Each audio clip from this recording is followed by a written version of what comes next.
Welcome to Watch Diary. My name is Ryan Snelling.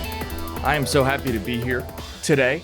It's early evening. I'm just getting settled. I've been sitting at my computer all day today trying to edit a video, and it's taken longer than I thought. The Nosferatu trailer dropped earlier today, so I did a reaction for that as well. So a lot of work went on today, but it's all good because I love this stuff. It's been a minute since I've been on Watch Diary.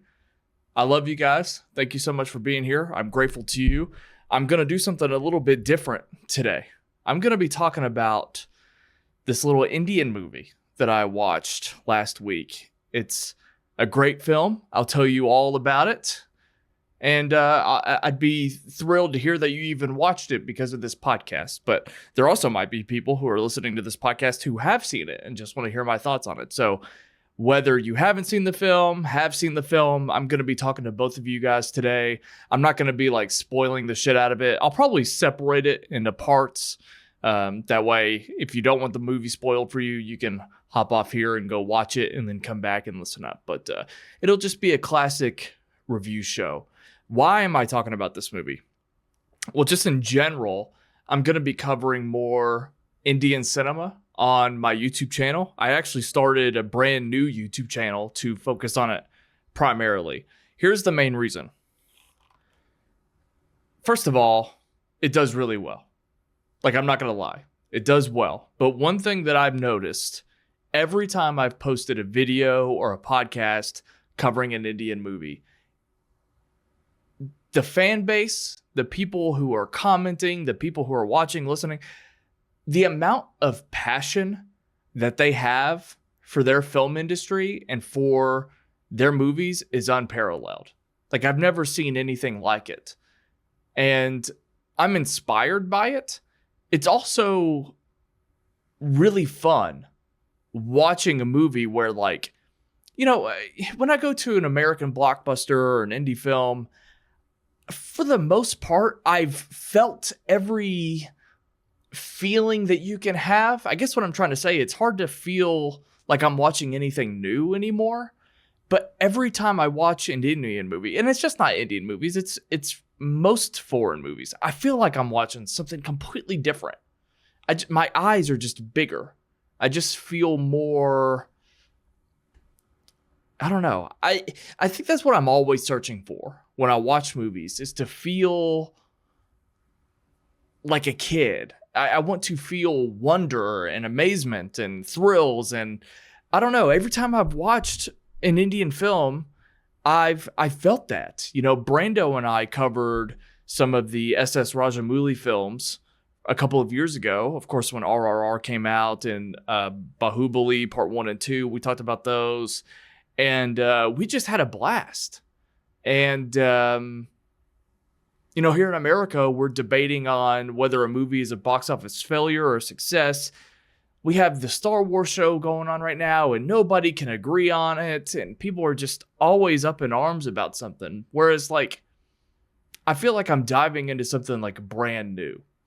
And I don't normally do things like this. Like, it's very unusual for me to just be like, or out of the ordinary for me to just be like, well, I'm just going to watch this random movie I have no information on. It's in a completely different language, and I'm just going to watch it. And there's something fun and cool about that. So it's just kind of given me something. And you guys know, if you've been following along on the podcast feed, you know that I've been a little apathetic, I guess, lately, trying to figure out where my direction is, where my rudder is taking me in this content creation game. And yeah, right now, this is where I'm going. So I had a blast doing all of the other watch-alongs on the Rewatch Ryan channel. I'm not going to stop doing those. I'm still going to be doing that.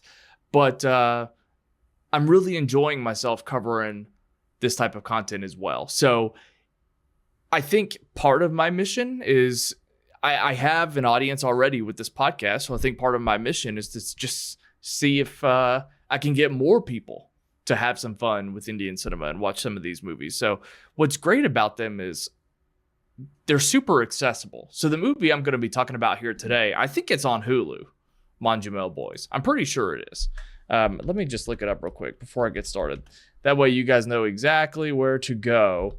if it's one of those like Hotstar things, the Disney Hotstar, then maybe I don't know how to get to it. But well, I was wrong. Guys, look it up. You guys can figure it out. But anyway, this movie did come out earlier this year. It came out in February, so it's only 4 months old. So this is a 2024 movie. So I don't want to spoil how I feel about it, but it's potentially a top 10 contender. Potentially. I don't think it's a shoo-in. There's a lot of great things about this movie, and I might as well just go on and break it down. So one thing I've learned in the short amount of time that I've been talking about Indian movies on the internet is that there are several industries in India. It's not like America where we just essentially have Hollywood and all of these studios run out of Hollywood. There's a lot more in India. And I think most American audiences have heard the term Bollywood and they think Bollywood is just Indian cinema. That's not true. As far as I know, it's the primary one. It makes up the majority of India's film industry, and it is of the Hindi language, I believe. I might be wrong, but for the most part, maybe I'm speaking in generalities, but Bollywood is Hindi. It's the majority of Indian film industry, but there's a lot more. So Tollywood is one that I've heard a lot about, and Bahubali and RRR, I believe, are all three Tollywood films. And then we also have what's called the Malayalam, which is just the language, Malayalam. And this is what MANJUMMEL BOYS falls under, the Malayalam film industry. So this is the first one that I've watched, to my knowledge. The only other Indian movie I've seen is Pathan. I don't know what that was. I didn't even really care for that film, honestly. But I can't remember. I definitely talked about it here on the channel, actually, on an episode of Watch Diary. But I don't remember what industry it's in. But I'm sure somebody will tell me. But so why did I watch this film? How did I get into it? Honestly, I was on YouTube, found some YouTuber talking about Indian movies, and I looked through some of their videos. And this one caught my eye because I really liked the poster artwork. I thought it was really cool, and the logo stuck out to me. So more than likely, I've included that in either this thumbnail or one of the other thumbnails on my channel covering this movie. But it really just stuck out to me, this artwork where there's a cave and there's somebody trapped, and then there's a group of people. Anyway, I just thought it looked really cool. It really stood out to me. And again, I like the logo. So I kind of just looked up the brief plot synopsis on Wikipedia, and I just decided, I think this sounds cool. I'm going to watch it. I didn't even watch the trailer. I literally just started watching the movie, and I didn't know anything else about it. Almost to the point where I actually thought going into it that this was a movie about a group of people getting trapped in a cave. Very similar to 13 Lives that came out on Prime Video a few years ago. So I thought we were going to watch a movie where a group of people get trapped in a cave, and it was about, rescue teams. It was about how this how this story got attention on the news, and then how, some rescuers came in and saved the day. And I thought it was going to be like that. It has elements of that for sure, but I think the main detail I missed is that this is about one person getting trapped. So it's funny because if you watch my watch along, I kind of hint at the fact that I feel like they're all going to get trapped. It's not the case. And I haven't spoiled anything for you because, again, this was based on a true story. So this actually happened back in 2006. I'll go on and read the synopsis from Wikipedia, but the film follows a group of friends from a small town called Manjumel near Kochi, I believe, who decide to have a vacation in Kodaikanal, which is affected when one of them becomes trapped in the Guna caves. The film was theatrically released on February 22nd and received critical acclaim, became the first film in the Malayalam film industry to earn more than 200 crore, which I'm not sure what that means, but it set several box office records, becoming the highest grossing Malayalam film ever, surpassing the record set by 2018, which I believe 2018 is the title of another movie. It also emerged as one of the highest grossing films in India this year. So that might be another reason why it stood out to me, or why that other YouTuber was covering it, because it was a big deal and I just didn't realize it at the time. So yes, again, I thought this was about a group of people who got trapped. It is not. And we'll get into that a little bit more. So the way that I understand it, the Guna Caves, this group of friends were taking a tour, or just like a vacation, basically a touristy vacation, exploring a neighboring town, if you will, as I understand it. But they decide to explore this cave system that is actually protected and barred off from the public, because either a music video or a movie was filmed there. So they essentially decide to break the law to go explore this cave that they remember seeing in this film. And yeah, you kind of see it as they go through, but there are pits that have been covered by grates, but I guess they don't get all of them. And you kind of learn that pretty quick. But it was kind of fun going into the movie thinking, that's obviously a minor detail, but it was actually fun that I got the movie wrong before I started watching it, because everything else kind of felt like it was new and I couldn't anticipate it. So while I was watching the movie, it did very much remind me of 13 Lives still, even though it's not exactly the same thing. But I think if I was talking to an American audience about what this was, I would relate it most to 13 Lives, directed by Ron Howard, Prime Video, Colin Farrell, Taron Egerton. That's just what I thought about right away. But yeah. So again, I'm not going to talk spoilers. Everything that I just said, this is all like first act stuff so far. But I do want to talk about the first act, because I think if I'm selling this movie to an American audience, or I'm trying to get an American to watch this movie, I would have to warn them about the first act, because I think that the first act is a little too bloated and it takes a little too long to get to where we are in the caves. And I think there are scenes that definitely set up and that are definitely imperative to the ending of the movie, without a doubt. But there's also a lot of stuff that isn't. There are a lot of moments that sort of honestly went over my head. And if I hadn't done the watch along where I was meticulously going through the footage and deciding on what to keep in and what to cut out, I probably would have understood the movie even less. And it is my American brain. I'm not going to lie. I'm going to admit right here that I had a hard time following along with who everybody was. I still only know 2 characters' names, right? Coming off the movie, the main 2 characters essentially, but it was kind of hard following along to what some of the characters were speaking to. And part of it is just like the vocabulary. Like when they were talking about going on tours and stuff, I didn't realize that they were speaking about taking like a vacation. Like just little words in the subtitles would kind of throw me off a little bit, not to where I was like completely lost, but it would take more time to sort of gather like, oh, this is what they were talking about. I'm following along now.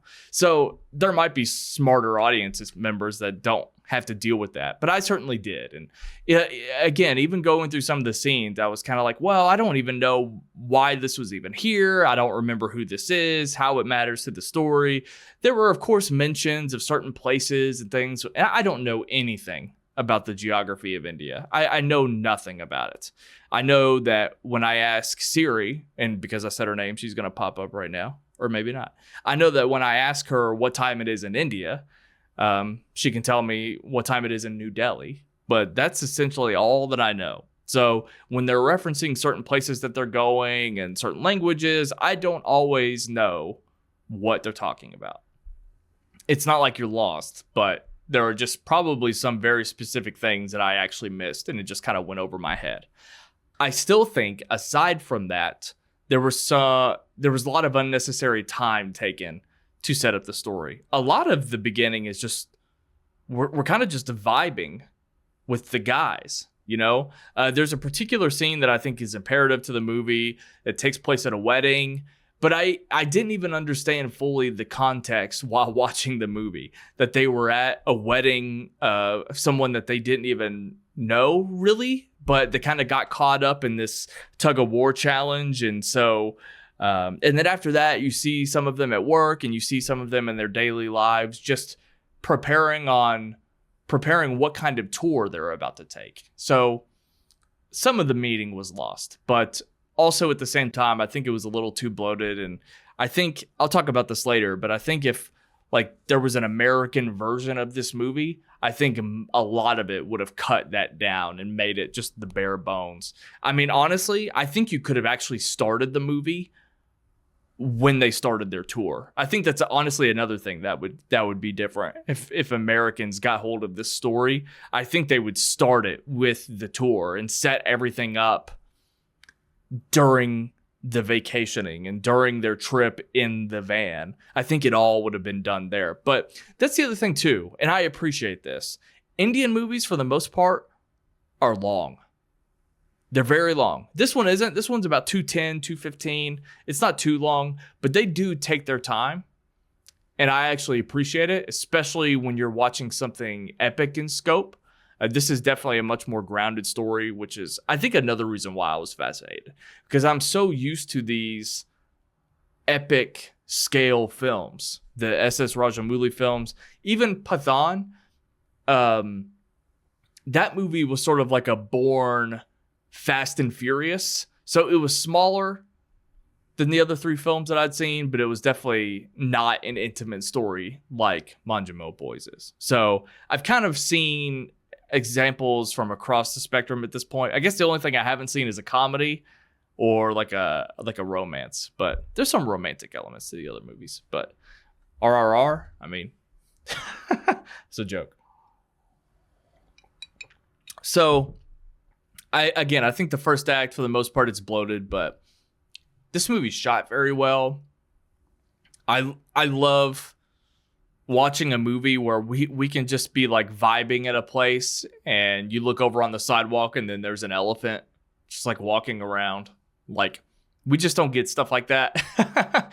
Nothing that cool. And it's like real. It's like a real movie, you know? And, you know, I hate that I have to, it sounds so silly when I brag about a movie feeling and looking real, but that's just kind of where we're at right now.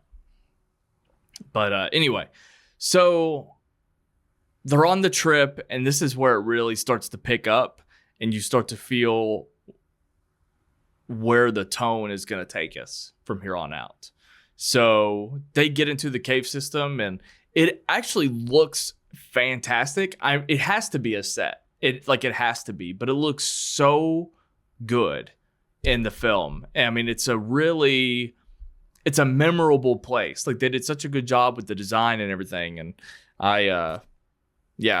knowing the geography of where everything was and stuff, I just think that it really worked. And even some of the scenes where you're watching them go to and fro from the cave, it just seems like they did a really good job of making it look like it's this treacherous journey that they go on to get into this place. And so you feel how cool it is and how happy they are because they're all vibing in this cave or whatever, but you also feel it when it's scary. And they just did a really good job with the atmosphere of the movie and the environment. And so I thought it really, really worked. So what ultimately happens, and again, I'm not spoiling anything because this is the end of the first act and it's based on a true story, but one of the guys who, his name is Sabash, who may or may not have should have been on the trip in the first place, falls into a pit. And this is where I'll start to kind of, I won't be as specific anymore, but he falls into a pit. And the moment is so striking, at least it was for me, where I kind of felt everything at once. Like, at first, it caught me dead in my tracks and I didn't know if I should like laugh, but also I was like really scared because the way that the sound and all of the dialogue just drops off when it happens because everyone's in absolute shock. And even the shot doesn't really glorify it. It's this wide shot from yards back, but it's got a little bit of everything in the frame to show you where everything is. But all of a sudden it just happens when you least expect it. And it's not set up. He just vanishes. And it's a pretty gripping moment. And I think I knew when that happened that the movie had me. And watching everybody's reactions to it, and obviously this is where everything unfolds as you start to see how everybody responds to it. It's one of those movies too, like what you really have to wrestle with what these guys did in the moment, but also how you would have responded at the time. It is really one of those movies. What would I do in this situation? But there is an aspect of the film that I didn't quite understand. Like, I think I understand it, but it was kind of hard to follow along. There is a portion, of course, where they go to seek some help from local law enforcement. And I didn't anticipate their reaction to the story. And maybe if I was a little bit more involved in the actual true story and learned about more of why they responded in this way, but they were almost like very dismissive and didn't seem to want to help. And they honestly just blamed the rest of the group for this happening, which that's obviously part of the dilemma. Like, the guys that didn't fall have to deal with the fact that they are the reason why they're in this situation. That's 100% one of the themes of this movie. But it was weird to see the police like not want to help at all. Because again, if this was an American film, I don't think it would have happened that way. I think the law enforcement would have been depicted as the heroes. So anyway, that's just my personal opinion. But it was also at the same time in a good way frustrating to me, because it added a little bit more drama to the story, that there was like this added element of distrust from law enforcement, and it kept things interesting for sure. But yeah, there was also some great usage of flashbacks in this movie, which I think, again, if you had left out a lot of what was in the first act, it just started with the wedding or the van, and then had some of those flashbacks sprinkled in, you would have been fine. That's all you needed. But the flashbacks went back to when they were kids. And so you saw all these guys in particular situations, how they treated Sabash, the gentleman who fell, and just some other things that they had experienced together. There was like a hide and seek game, but you could kind of obviously tell the parallels. There was another flashback involving, I'll just say there's like a swim hole or a river. And then there's also like a trippy dream sequence as well. That anyway, so there were these elements where you weren't just in the cave, and it really took the movie to another level. And all of these shots and all of these sequences, they're gorgeous. Like it's such a good looking movie. It's a real treat. My watch along doesn't fully capture it, so I still suggest you watch the movie if you can, because the watch along, it's kind of a rendered video. It's a lower quality, but yeah. So I don't want to spoil too much of the rest of the movie, because this is really me just trying to sell what we have here. But the thing that surprised me the most, I think what surprised me the most by the end of it is how invested I was, definitely, with the main characters. So the other character that I forgot to mention is, I believe you pronounce it Catan, or Catan. The actor who plays this role, who I actually should go on and just pull it up here. I have Wikipedia pulled up. Let me see if this is his name. So Subin Shahir, I believe, as Siju or Catan. Sorry. So he has a couple of names, either Siju or Catan, but the actor's name is Subin Shahir. This dude gave an incredible performance. And I don't know Indian actors by name, except Prabhas from Bahubali and the upcoming Kalki 2898. But this guy really pulled at my heartstrings. And I thought, even with the language barrier and even not understanding certain elements of the story and the impact that this guy had, I mean, by the end of it, I saw everything in his eyes. And I even got a little choked up watching the movie back, seeing, there's particular scenes, and I won't give anything away, but there are scenes where you kind of see how people change around him and what they think of him and whether they blame him. And there's a lot of stuff going on with a few of the characters. And it's not even that big of a part of the movie. But there was something about seeing this guy, and he speaks very little. But there was something about just everything he was doing with his eyes. And it was just somebody you felt so much sympathy for. And of course, you feel sympathy for Subash as well, because he obviously is the victim in this situation. And that actor did a great job as well with what he had to do. I mean, everybody does a great job. But yeah, I was really taken by Subin Shahir, this actor. And there were some really painful moments.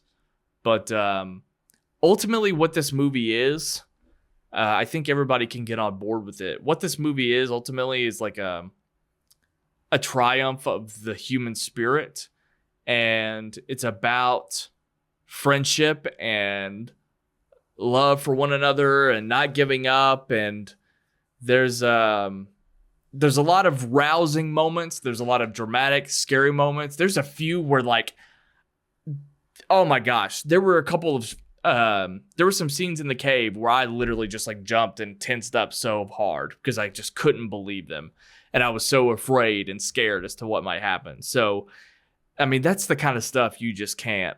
It doesn't get any better than watching a movie that has you doing all that, And so I think once you sort of get past the bloat in the first act, this movie is really something special.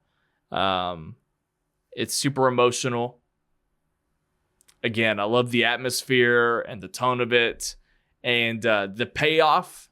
There's this thing that's set up in the first act of the movie that is paid off at the end, and it's just such an epic, rousing moment, and you just want to pump your fist. And it's it's weird to say because this movie is scary and terrifying, but you're seeing a movie about a group of friends that have known each other for years. So there are elements to this that also just, fill your heart, if you will. And so I felt the entire spectrum of emotions watching this movie. And I did it in the least ideal environment too. This is not an ideal environment to watch a movie. I've got headphones on, they sound good. I've got lights in my face. I have a computer monitor. I have to sit catty corner because of the way that my room is. I obviously would rather watch a movie on my OLED TV downstairs in my recliner. But the movie was just so powerful that I felt everything. And this movie's impressive for sure. There is a particular sequence in the movie that I'm struggling with. When I watched it in the moment, it was something that took me out of the movie more than anything. And you can kind of see my reaction to it. But I didn't know what to make of it at the time. And I'm not sure that it was the best way to depict what they were depicting because I was confused. I don't know if other people are confused when they watch it. I sort of felt that a little bit about the dream sequence, not the flashback. But I didn't know what to make of it at first. When you have the entire context of the movie, and by the end, when you feel so great about it, it's just a minor misstep. But I think if you've seen the movie, you'll probably know what moment I'm talking about. But there's just one sequence where I'm not sure they depicted that properly. But also, the way that they depict it is visceral and striking, and I was definitely invested in it. It just felt a little too outside of the movie to where I'm like, well, now you have me thinking this about this character, and I don't know if I can buy into everything else. So again, I'm kind of like dancing around it a little bit, and I've decided I'm probably not going to do a spoiler talk. I'll just leave it at that, because I don't want to ruin anybody's viewing experience by talking about what it is. But you'll know if you see my reaction to it. But overall, guys, MANJUMMEL BOYS is something that I've been thinking a lot about, and it's definitely had a grip on me over the last few weeks. And right now, it is in my top 10 on Letterboxd. I'll be honest, I don't think this movie is going to stay in the top 10. I really don't, only because I do think that there are enough elements to it that keep it from being sort of like a perfect experience for me. But right now, it is my 7th film behind Monkey Man and above Civil War. I'm very curious, especially to my Indian listeners. It's to my Indian listeners. I want to know what they think of Monkey Man, first of all, because I like Monkey Man a lot. But I don't know what it means that I have Monkey Man one spot above MANJUMMEL BOYS. But also, what American movies are you guys into or following along with? I feel like I have no grasp of that. What American movies pop off in India? So I think what I'm going to start doing when I talk about foreign movies on here is I'm going to talk about like what I think America would do with the same material. And I've kind of already done that at the start. But I think the main thing that would be different, the single element that would be different if this was American, is that there would be greater coverage on how the community or the world was responding to this tragedy. So it's kind of hinted at in the movie that there's like a public opinion as to what's going on with this guy trapped in the caves. And of course you have the aspect of the law enforcement. There's a tour guide that's involved as well. So there are these characters for sure that represent other perspectives. But if this was an American movie, you would cut to Anderson Cooper talking about it on CNN. There would be news camera footage of a helicopter like surrounding the cave. There would be, again, more of a focus, I think, on the law enforcement and the rescuers and how they're going to get these guys out and things like that. And so I think that aspect would have been elevated even more so. I'm not saying that's what they should have done at all. I'm just imagining what would it be like if Americans got their hands on this.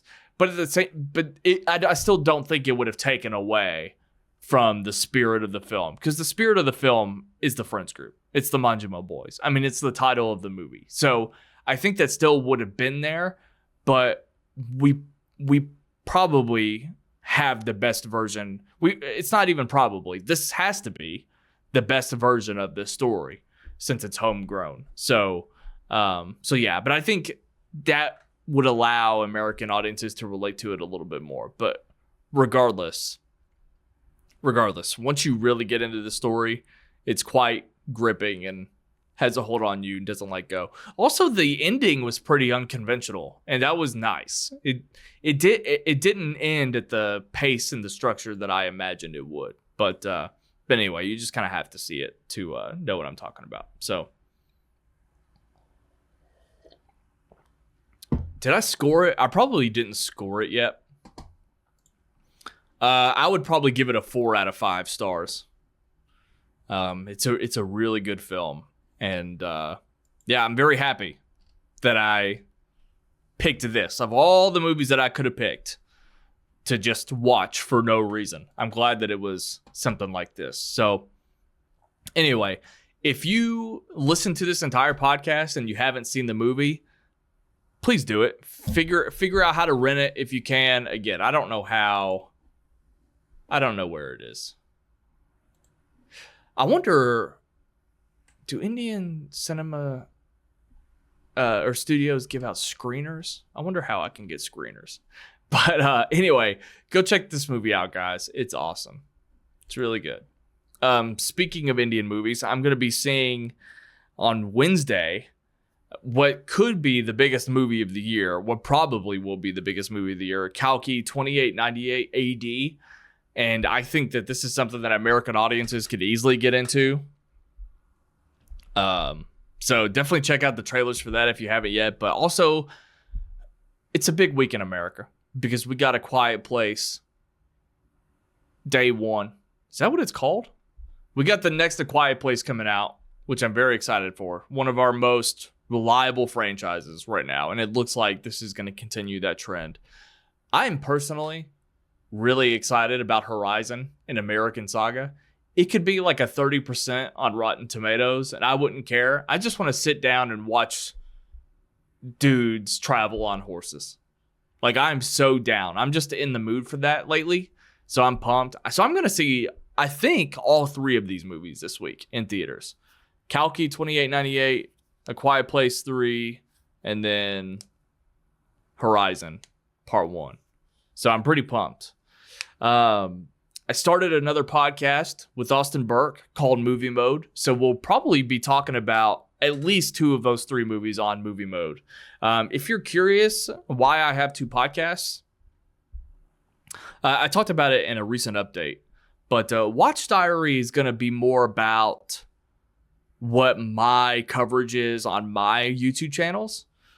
So if I'm incorporating more Indian cinema, if I'm rewatching older movies, if I'm doing personal lists and just like personal ideas and things, it's all going to be on the Rewatch or Reboot Ryan channel. It's going to be on Watch Diary when it's just me chilling. Movie Mode is, it's not like it's radically different, but Movie Mode is just essentially everything I do with Austin when it comes to the new hot releases. So that doesn't mean that Austin isn't going to come on Watch Diary from every now and then. That doesn't mean that I won't be talking about, I won't be talking about something with him on Movie Mode that I could also cover here as well. But whatever I'm doing on my own with my channels, that's what Watch Diary is for. So you're actually going to see Watch Diary, the video version, get uploaded to either channel or both channels that I have now, depending on what the topic is. Obviously, the podcast feed isn't changing. So if you are a podcast listener, you literally don't have to worry about anything because nothing's going to change.